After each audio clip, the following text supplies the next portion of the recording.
पिताजी, पिताजी देखिए हमारा फूल खिल गया, कितना अच्छा लग रहा है, देखिए ना।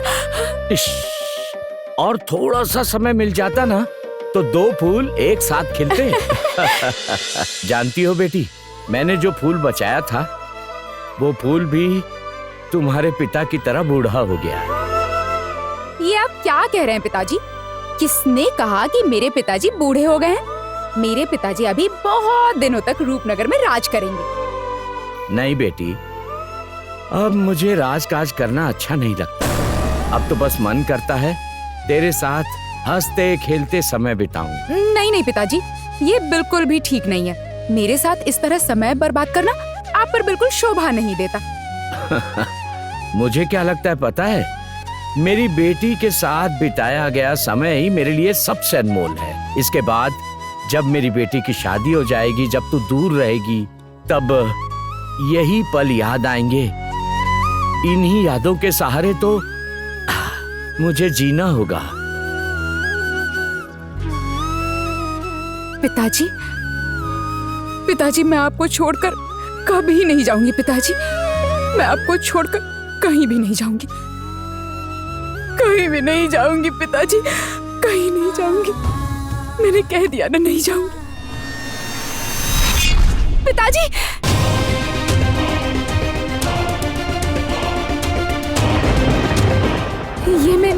ये मैं कहाँ हूँ?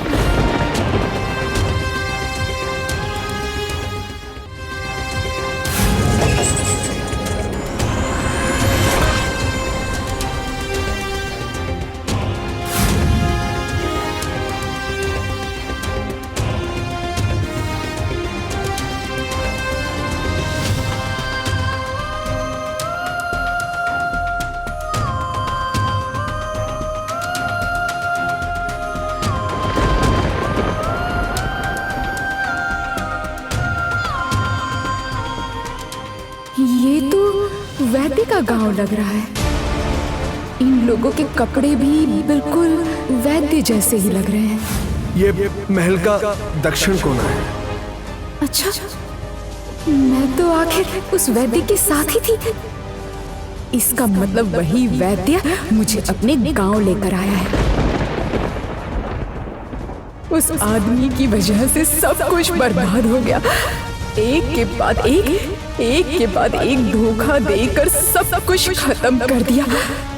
सब सही ही कहते थे, इन जंगली वैद्य पर बिल्कुल भी भरोसा नहीं कर सकते। नहीं, अब यहाँ एक पल भी बर्बाद नहीं कर सकती। बहुत हो गया, अब मुझे अपने राज्य वापस जाना ही होगा। पहले मैं अपने रूपनगर की हालत तो देखूं, फिर उस वैद्य से हिसाब करूंगी।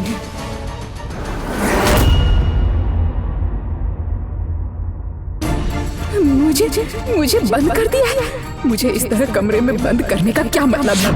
पिताजी, उस वैद्य ने मुझे राजमहल से निकाला वो तो ठीक है, लेकिन इस तरह कमरे के अंदर बंद करने का हक उसे किसने दिया? मुझे वो वैद्य कमजोर समझ रहा है। मैं रूपनगर वापस जाऊंगी। मेरे पिताजी की अब क्या हालत है, मुझे जानना ही होगा।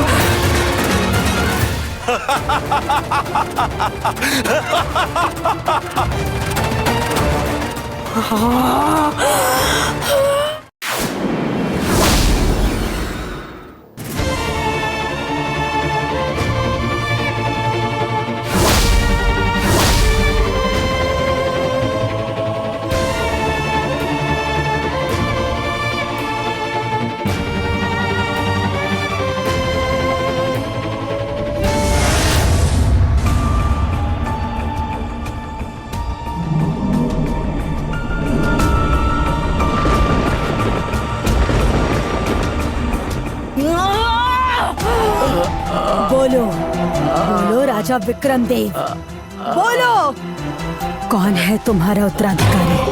कौन खोल पाएगा ये दरवाजा? बोलो। इतना अत्याचार करने के बाद भी तुम मेरा मुंह खुला नहीं पाई।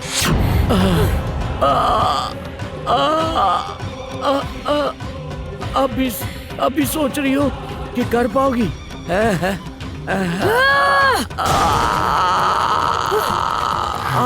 राजा विक्रम देव, बोलना तो तुम्हें पड़ेगा ही। कौन खोल पाएगा ये दरवाजा? नहीं तो मैं तुम्हारी ऐसी हालत कर दूंगी, ऐसी हालत कर दूंगी कि मौत मांगोगे लेकिन मौत नहीं मिलेगी। बोलो, जोर से बोलो, बताओ कौन है वो? बोलो बोलो, कौन है वो? कौन कौन खोल पाएगा? बोलो बोलो। मुझे मार डालोगी लेकिन मेरे मुंह से एक शब्द भी नहीं निकलेगा। इस रूपनगर को बचाने के लिए, इस अमृत जल की रक्षा के लिए मैं अपने उत्तराधिकारी का नाम कभी नहीं बताऊंगा। तुम नहीं जान पाओगी, मेरे मुंह से नहीं जान पाओगी।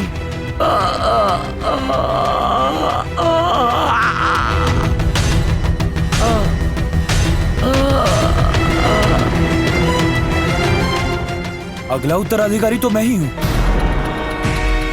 इसका मतलब मेरे अंदर भी वो शक्ति आ चुकी है। हाँ, ऐसा तो हो ही सकता है।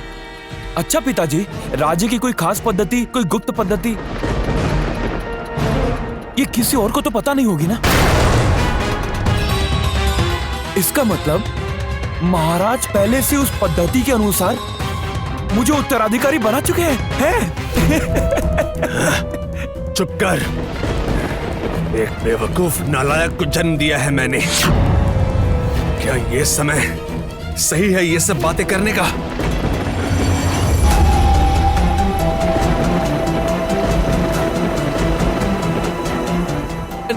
नहीं, मैं कहना चाहता था, ऐसा भी तो हो सकता है। मतलब मैं बिल्कुल नहीं। मैं बिल्कुल नहीं हूँ। मैं उत्तराधिकारी नहीं हूँ। मैं हो सकता हूँ, बस यही कह रहा था, लेकिन मैं हूँ नहीं।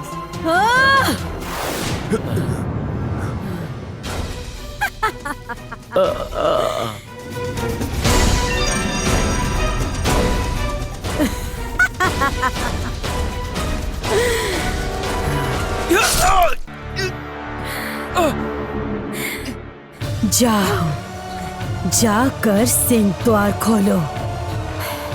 और अगर तुम दोनों में से जाकर सिंह द्वार कोई नहीं खोल पाया तो फिर क्या होगा? जाओ।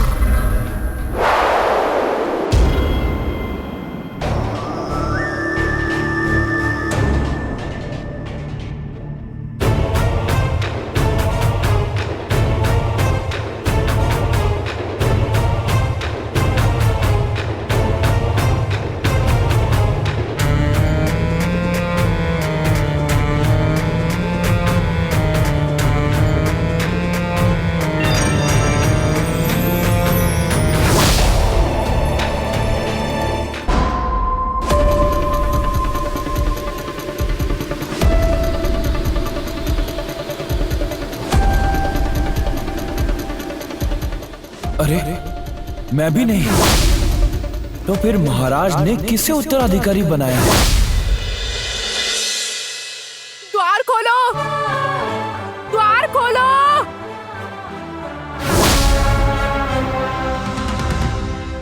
कोई है? द्वार खोलो, मुझे यहाँ से बाहर निकालो।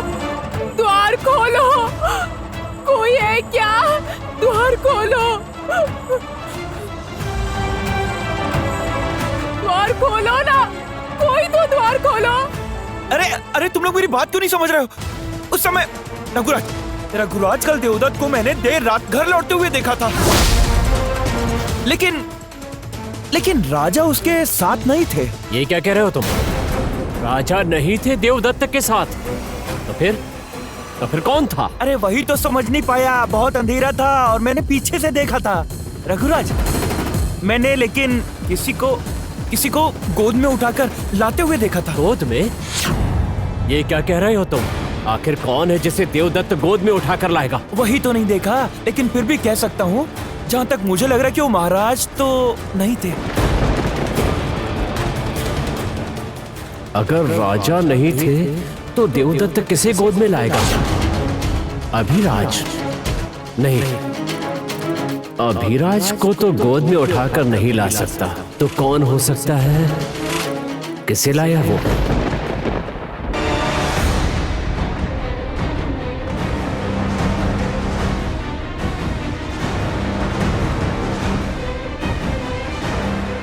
रात के अंधेरे में इस तरह दो लोग छद्मवेश में हमारे जंगल में घुसे हैं। वो जरूर हमारे दुश्मन हैं। इस वैद्य को तो मैंने पहले भी देखा था। अगर ये सब मुझे देख ले और पहचान ले तो फिर पहले की तरह ही मुझे ये सब मिलकर रोक लेंगे। फिर यहाँ से भागना और मुश्किल हो जाएगा। नहीं, इससे अच्छा यही होगा कि मैं छुपकर यहाँ से निकल जाऊं। हाँ। सब लोग सुनो, सब लोग ध्यान से सुनो। ये कह रहा है कि इसने देवदत्त को देखा है, लेकिन देवदत्त के वापस आने के बाद उसकी परछाई तक किसी ने नहीं देखी। मुझे तो लगता है कि इसमें गड़बड़ है। कुछ तो गड़बड़ जरूर किया है उसने। चलो। सुनो, तुम मुझे वचन दो, किसी भी परिस्थिति में तुम इसका हाथ नहीं छोड़ोगे।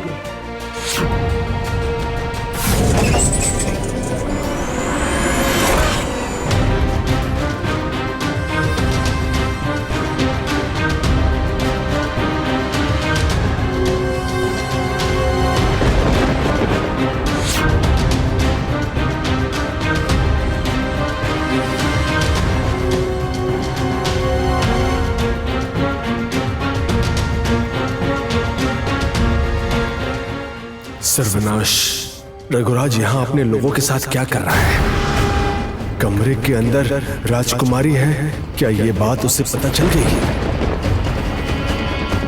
क्या हुआ रघुराज? तुम लोग इस वक्त यहाँ पर? अभी यहाँ तुम लोगों का क्या काम है? कल रात को एक अज्ञात व्यक्ति के साथ तुम्हें जंगल में देखा गया है। हमें इसकी जानकारी मिली है। हम जानना चाहते हैं कि वो व्यक्ति कौन था। जानना चाहते हो? तुम लोग ये जो हर बात हमेशा जानना चाहते हो ना, तुम्हारी जिज्ञासा ज्यादा ही बढ़ गई है। अच्छी बात है, बहुत अच्छी बात है। तो तुम लोग एक काम कर सकते हो कि तुम लोग पोथी पत्र पढ़ सकते हो। मेरी अनुपस्थिति में मेरे घर में घुसने की बात तुम्हारे मन में आई कैसे रघुराज? वास्तव में देवदत्त की बात को नकारा नहीं जा सकता। उसकी अनुपस्थिति में उसके घर में घुस सकते हैं, ये तो हमने पहले सोचा ही नहीं था। हार नहीं मानूंगी मैं। मुझे किसी भी तरह से इस कमरे से बाहर निकलना ही होगा।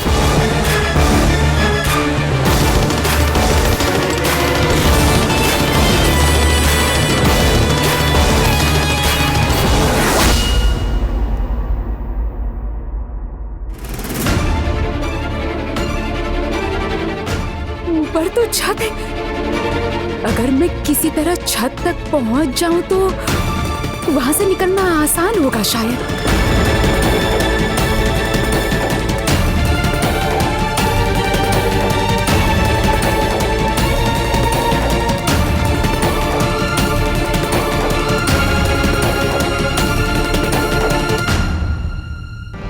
छोड़ूंगी नहीं, छोड़ूंगी नहीं, छोड़ूंगी नहीं, छोड़ूंगी नहीं। मैं किसी को नहीं छोड़ूंगी। राज परिवार के सभी लोगों को यहाँ लेकर आओ। मुझे सब लोग यहाँ चाहिए। राज परिवार के सभी लोगों के खून से तिलक लगाकर मैं ये सिंह द्वार को खोलने की कोशिश करती रहूंगी जब तक ये सिंह द्वार खुल नहीं जाता। लेकर आओ।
जड़ी बूटी, ऐसा कुछ नहीं है।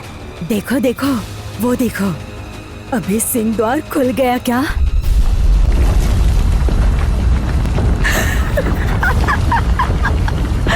देखो। नहीं नहीं नहीं नहीं नहीं नहीं, ये कैसे हो सकता है? ये कैसे संभव है? आदिदेव के विधान के अनुसार तो प्रताप के रक्त के स्पर्श से द्वार खुलना चाहिए था। फिर ये द्वार कैसे नहीं खुला? हे आदिदेव, ये आपकी कैसी लीला है? ऐसा अनर्थ क्यों हो रहा है?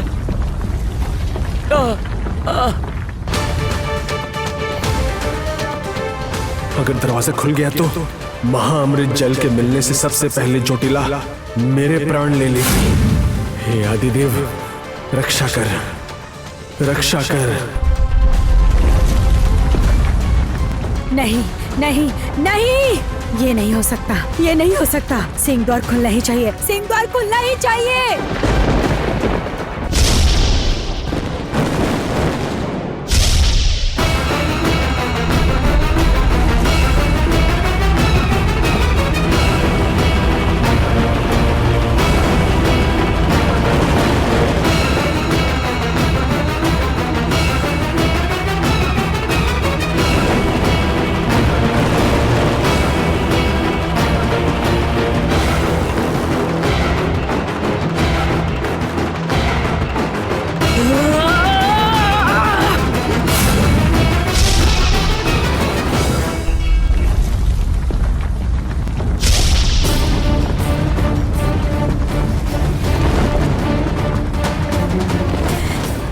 ये क्या, मेरी माया शक्ति काम क्यों नहीं कर रही है?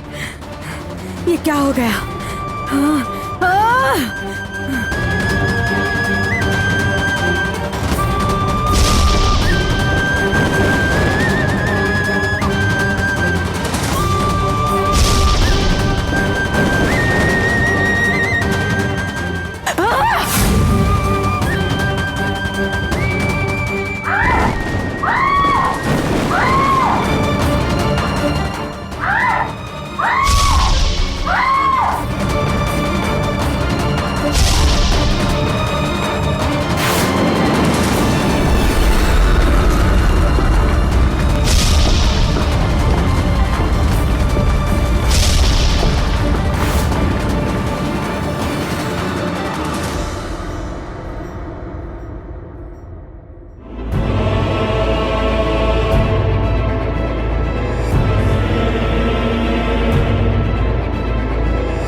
महाअमृत जल चुराना इतना सरल नहीं है जोटिला। जानती हो, इस अमृत जल की रक्षा स्वयं आदिदेव करते हैं, जो सर्वज्ञ है। उन्होंने ऐसी किसी घटना की संभावना को सोचकर ही इस गुफा की सुरक्षा तय की थी, जहां लगातार 3 बार रक्त का स्पर्श होते ही वे इसे अपनी दृष्टि से ओझल कर देंगे।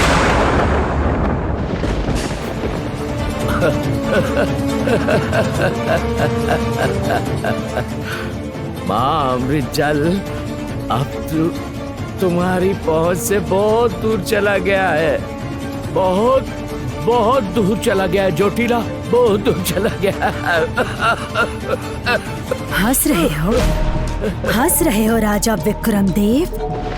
ये हंसी तुम्हारी आखिरी हंसी होगी। कुकुश रानी,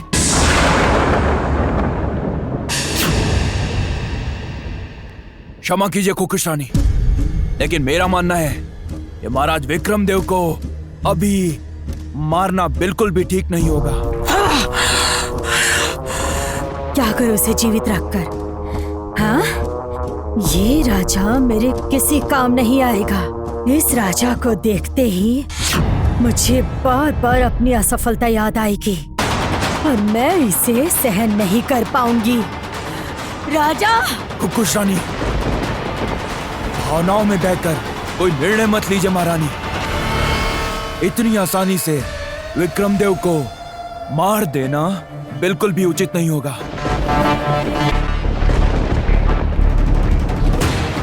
क्या कहना चाहते हो विशान केतु? साफ साफ कहो। ये कमजोर राजा मेरे किस काम आएगा? काम आएगा।